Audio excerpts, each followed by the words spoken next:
brother gave his life hunting the enemy. His task is now mine. Speak your truth. You already know. Stand with me.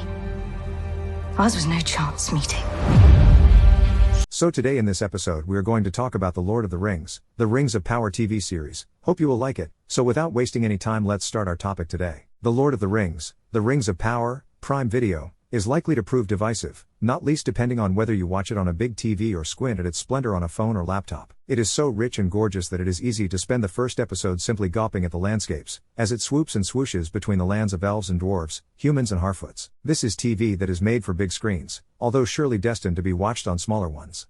It is so cinematic and grand that it makes House of the Dragon look as if it has been cobbled together on Minecraft. This makes it difficult to judge the Rings of Power as an ordinary series, because so much about it is extraordinary. It is Tolkien, which means this world is already venerated and beloved by so many, whether in the form of the books, Peter Jackson's films or both. There is an extraordinary weight of expectation before any viewer presses play. Add to that the fact that this is reportedly the most expensive TV series ever made, $465 million for 8 episodes, and it is tough to view this as just another show. It is an event, a spectacle, but if it isn't entirely perfect, does that make it a failure? The first 10 minutes of the opening episode set a fantastically busy, robust pace and tone. It begins calmly and beautifully, with a very young Galadriel sailing a paper ship in the undying lands of Valinor. Then it puts its foot down sharply, racing through centuries of history and war and, crucially, the overthrow of the Dark Lord Morgoth. I am usually wary of having to read primers before embarking on a new series. It should stand alone, but here it is probably helpful to do a small amount of homework. By the time it settles, in the twilight of the Second Age, Galadriel, Morfydd Clark, is the commander of the northern armies, the warrior of the wastelands, still hunting Morgoth's lieutenant, Sauron, on a hunch, centuries after most elves believe he has been defeated. I love Galadriel the fighter. She is valiant, flawed and haughty, as bloody-minded as she is brilliant, scarred by the horrors of war.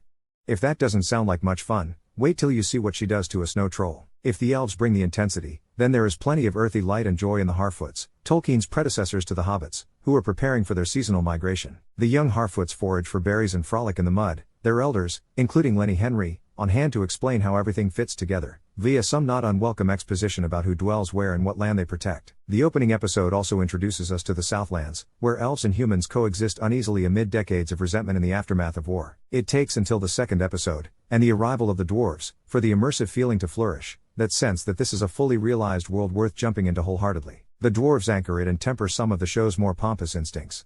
It is not much of a spoiler to say that the initial idyll is soon shattered. The elves' insistence that our days of war are over is more of a dream than cold political analysis. When it gets frightening, it is genuinely scary. Towards the end of episode 2, it is breathlessly tense and far more gruesome than I anticipated. Watch this beautiful web series The Lord of the Rings, the Rings of Power, streaming only on Amazon Prime Video.